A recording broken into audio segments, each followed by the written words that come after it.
नमस्कार दोस्तों, इन्हें तो आप जानते ही होंगे। जी हाँ, ये हैं जस्टिस चंद्रचूड़ जी। यदि नहीं जानते हैं तो गूगल पे सर्च कीजिएगा, बहुत अच्छे से पता चल जाएगा। इन्होंने लेस्बियन जोड़े का करवा चौथ, आप सभी ने करवा चौथ का ऐड देखा होगा डाबर का, जिसमें लेस्बियन जोड़े को करवा चौथ मनाते हुए दिखाया गया था। उसके विरुद्ध में सभी हिंदुओं ने आवाज़ उठाई और उस ऐड को डाबर को वापस लेना पड़ा।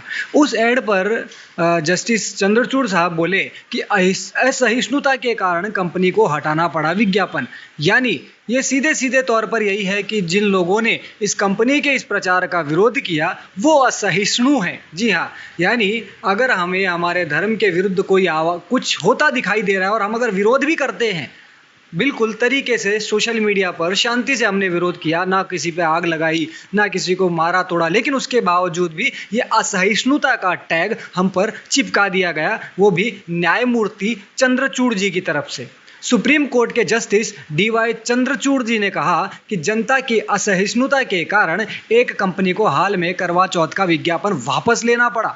नेशनल लीगल सर्विस अथॉरिटी की ओर से आयोजित कानूनी जागरूकता कार्यक्रम के उद्घाटन के मौके पर कानूनी जागरूकता के माध्यम से महिलाओं का सशक्तिकरण विषय पर कार्यक्रम से उन्होंने यह बात कही। महिलाओं का सशक्तिकरण, वो तो हम देख सकते हैं हमारे देश में कितना महिलाओं का सशक्तिकरण हो रहा है, वो हमें बहुत अच्छे से पता है। टीवी पर ले लो, चाहे आप एडवर्टाइजमेंट में ले लो, फिल्म इंडस्ट्री में ले लो, महिलाओं को सिर्फ और सिर्फ संभोग की वस्तु के रूप में दिखाया जाता है। लेकिन ये लोग, बड़े बड़े लोग, बड़ी बड़ी बातें करते हैं महिलाओं के सशक्तिकरण की। आगे जस्टिस चंद्रचूड़ साहब ने कहा कि आपको मालूम ही होगा कि 2 दिनों पहले कंपनी को करवा चौथ का विज्ञापन हटाना पड़ा। समलैंगिकों के करवा चौथ मनाने का विज्ञापन था, लेकिन जनता के विरोध के कारण उस विज्ञापन को हटाना पड़ गया। डीवाई चंद्रचूड़ ने जनता की असहिष्णुता की वजह से समलैंगिक जोड़े को प्रदर्शित करने वाला करवा चौथ का विज्ञापन वापस लेने पर नाराजगी जताई। तो भाई, किसी अन्य लोगों के त्योहारों पर, उनके पर्वों पर इस प्रकार की हरकतें करके देखने चाहिए इन कंपनी वालों को कि इनके साथ क्या होता है। फिर सही मायने में सहिष्णुता और असहिष्णुता का पता चलेगा, फिर सही मायने में महिलाओं के सशक्तिकरण की बात पता चलेगी। और ये जो कह रहे हैं पुरुषों और महिलाओं को मानसिकता बदलनी चाहिए, तो थोड़ी सी मानसिकता इन फिल्म इंडस्ट्री वालों को, इन एड एजेंसी वालों को भी अपनी सही करनी चाहिए, जो ये बाहर से आने वाले पैसों से बिक कर हिंदू त्योहारों को निशाना बदलते हैं। जरा थोड़ा सा लाइन से हटकर किसी अन्य मजहब और पंथ के त्योहारों पर जाएं और वहां पे थोड़ी सी इस प्रकार की अपनी बुद्धिमता दिखाएं, तो उन्हें बराबर से सहिष्णुता और असहिष्णुता का पता चल जाएगा बहुत ही अच्छे से। हम जज साहब से पूछना चाहते हैं कि क्या हिंदुओं के असहिष्णु होने का कारण हमारे देश का कानून, प्रशासन, कोर्ट नहीं है? लगातार हिंदुओं की धार्मिक भावनाओं को कुचला जाता है, कभी वेब सीरीज के माध्यम से, कभी टीवी एड्स के माध्यम से, कभी मूवीज के माध्यम से, तो कभी 2 टके के कॉमेडियन हमारी धार्मिक भावनाओं को आहत करते हैं। लेकिन तब कोई भी कानून, प्रशासन कड़ा एक्शन नहीं लेता, जिस कारण कभी कभार हिंदुओं को खुद अपने धर्म की रक्षा के लिए उतरना पड़ता है। तो अगर आप कानून और प्रशासन अपना काम ठीक से करेगा तो शायद हिंदुओं को ऐसा कुछ भी नहीं करना पड़ेगा। अभी हाल ही में सव्यसाची ने एक ऐड किया जिसमें मंगलसूत्र का ऐड, नाम के लिए मंगलसूत्र का ऐड, लेकिन उसमें नंगी लड़कियां दिखाई गई। क्या ये महिला सशक्तिकरण है जज साहब? और क्या इसी प्रकार के ऐड होने चाहिए? क्या ये प्रचार सही है? इसके अलावा पेपर फ्राई वाला एक ब्रांड है, वो फर्नीचर का ऐड करने में हिंदुओं को ये बताता है कि भाई पटाखे मत फोड़ो, क्योंकि पटाखे के लिए तो हमारे कोर्ट कचहरी ने भी बहुत जोर शोर से बोला है। तो ये फर्नीचर वाला कहता है कि पटाखे मत फोड़ो, ताश खेलो। यानी ये हमारे त्योहारों पर हमें जुआ खेलने के लिए कह रहे हैं, ताश खेलने के लिए खुलेआम कह रहे हैं। ये बता रहे हैं कि तुम्हारे त्योहार इसीलिए। इस पर जस्टिस साहब की नज़र नहीं गई। और मैं सभी हिंदुओं को बता दूं कि ये जो ब्रांड है पेपर फ्राई, जो फर्नीचर का ऐड कर रहा है, उसके ब्रांड एम्बेसडर कौन है आप देख लीजिए, सैफ अली खान और करीना कपूर। आगे इससे आपको सामान खरीदना है नहीं खरीदना है ये आप खुद तय करें। इसके अलावा और आगे हम दिखाएंगे तो कलकत्ता हाई कोर्ट ने किसी एक मुस्लिम, रोशनी अली के कहने पर PIL पर बम पटाखों पर बैन लगा दिया।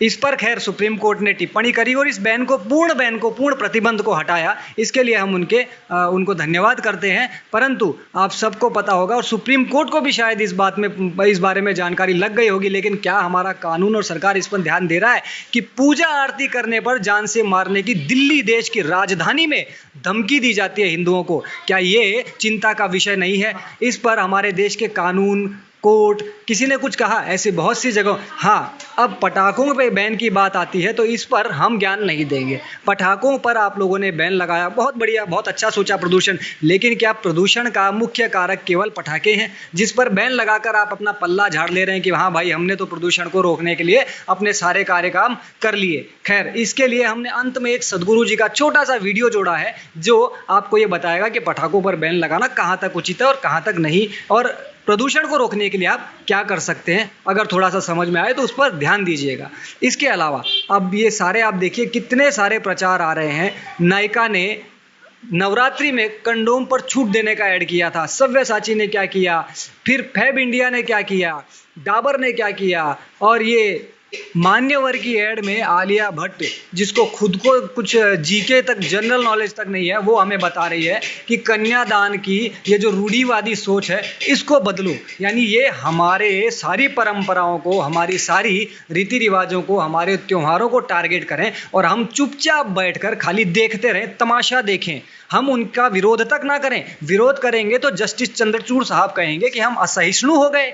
हमारे देवी देवताओं पर भद्दी टिप्पणियां की जाती है, उनके भद्दे पोस्टर बनाए जाते हैं, लेकिन हमारी धार्मिक भावनाएं आहत होने पर हमें कोई रिएक्शन नहीं देना चाहिए, हमें स्वीकार कर लेना चाहिए चुपचाप, क्योंकि हिंदुओं की धार्मिक भावनाओं की तो कोई अहमियत रह ही नहीं गई है। हाँ, अगर हमने थोड़ा सा भी उनका विरोध कर लिया तो हम असहिष्णु हो जाएंगे। ये बात खुद जज साहब कह रहे हैं, चंद्रचूड़ साहब कह रहे हैं। खैर, ये हम पूछना चाहेंगे एक ही चीज़ कि भाई ये जो महिला सशक्तिकरण की आप सब बातें करते हैं, हमें बताइए कि कहाँ और किस प्रकार का महिला सशक्तिकरण हमारे देश में हो रहा है। बलात्कार के केस लगातार बढ़ते जा रहे हैं। आप लोग इन बलात्कार के केसेस को इसलिए नहीं रोक पा रहे हैं क्योंकि आपके पास इनके लिए कोई कड़ा कानून नहीं है, इनके लिए कोई कड़ी सजा नहीं है। तो जब तक दंड विधान आपका अच्छा नहीं होगा तब तक आप इन लोगों को रोक ही नहीं सकते। बॉलीवुड के माध्यम से, वेब सीरीज के माध्यम से, एडवर्टाइजमेंट्स के माध्यम से, अब ये एक ऐड था लक्स कोजी का, उसमें देख लीजिए एक बंदे की अंडरवियर के पीछे एक महिला इतनी पागल हो जाती है। आप डीओ का ऐड देखें तो डीओ लगाया किसी ने तो उसके पीछे महिला, ये महिला सशक्तिकरण हो रहा है। वास्तविक कार्य पर ध्यान देने की आवश्यकता है, जो कि नहीं दिया जा रहा। हमारा आप सभी से निवेदन है कि थोड़ा सा समाज में उतरकर लोगों के मन की बात भी समझिए और थोड़ा सा बहुसंख्यक समाज की धार्मिक भावनाओं की तरफ भी ध्यान दीजिए। लगातार पिछले कई समय से लगातार होता जा रहा है कि हिंदुओं की धार्मिक भावनाओं को रौंद दिया जा रहा है, कुचल दिया जा रहा है, लेकिन उन पर कोई कठोर कार्रवाई नहीं होती। ऊपर से जब हम विरोध करते हैं तो हमें भी असहिष्णुता का टैग लगा दिया जा रहा है। ये सब नहीं चलेगा। अब हम कब तक आखिर अपने धर्म के अपमान को सहन करते रहें? यही अगर किसी अन्य मजहब या पंथ के साथ ये सब होता तो अब तक हमारा देश जल उठा होता और तब आप लोगों के मुंह से असहिष्णुता की बातें बाहर नहीं निकलती। लेकिन क्योंकि हिंदू एक सॉफ्ट टारगेट है, उसे कोई भी लात मार सकता है तो उसे मारा जा रहा है, लेकिन हिंदू कब तक सहन करेगा? असहिष्णुता ये सब छोड़िए। सहिष्णुता की भी एक सीमा होती है और वो सीमा पार कर चुके हैं। बहुत हो गया, अब हम सहन नहीं कर सकते हैं। अगर हम असहिष्णु ऐसे हैं, हमारे धर्म की रक्षा के लिए अगर हम असहिष्णु हैं तो असहिष्णु सही, लेकिन डाबर हो, मान्यवर हो, सव्यसाची हो, नायिका हो, लक्ष्य कोजी हो, या कोई वेब सीरीज हो या कोई मूवी हो, यदि हिंदुओं की धार्मिक भावनाओं को आहत करेंगे तो हम इनका विरोध करेंगे, जोरदार विरोध करेंगे और आजीवन बहिष्कार इनका हम हर हाल में करेंगे ताकि इन्हें इनकी आगे आप देखें कि सदगुरु ने पटाखा प्रतिबंध को लेकर क्या कहा। So I have not lit a cracker in quite a few years, but when I was a child, how much it meant. From the month of September, we'll be dreaming crackers, and after Diwali is over, next 1-2 months, we will save the crackers and keep on doing it every day. Let not people who are suddenly environmentally active say no child should have crackers. This is not a good way to go. All those people who are concerned about pollution in the air, polluting the air, you can do one thing as your sacrifice for the children so that children can enjoy, adults can stop the crackers. And for that 3 days, you walk to your office, don't drive your car. Let children have the fun of bursting crackers.